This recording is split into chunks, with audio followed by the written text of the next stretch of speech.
Hi, I'm Joe Beretta. And I'm Steve Zaragoza. And this is SourceFED.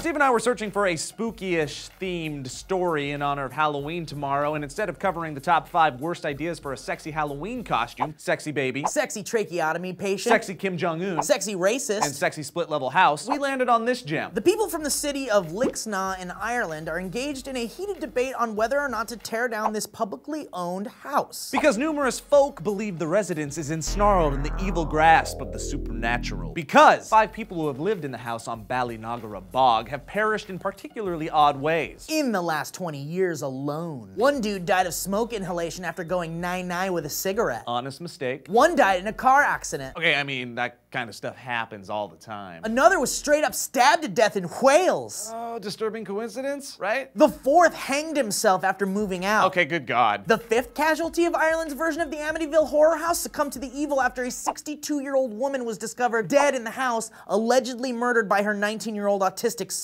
Just burn the place to the ground.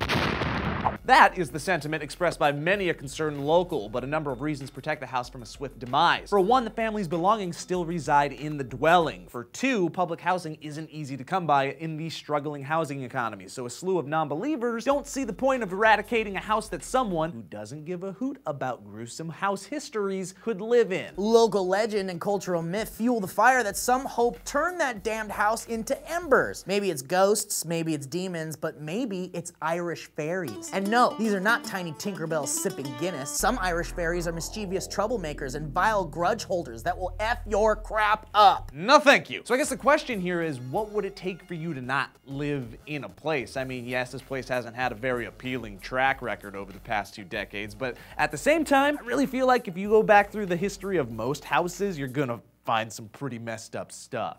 So would you live in the house? I don't know, man. I mean, if it was affordable, if there was a school nearby where I could raise my kids and I wouldn't be worried about them going to like a bad school, and if then the maybe, neighborhood yeah, was right. like really nice and the neighbors were nice. Yeah. Maybe you can handle a little Irish fairy or a blood-drinking demon. What would it take for you guys not to live in a place? Let us know in the comments down below, and after you're done with that, please like the video and subscribe to the channel. I'm Joe Beretta. And I'm Steve Zaragoza. What you gonna be? What's that? Oh? Huh? What were you gonna say? Well, I was just gonna say that like there's no way in hell I would ever move into that house. I was just saying it for the story because I thought it'd be cool. If you look at the picture that we provided, the camera guy stayed way the frick away from it. Yeah.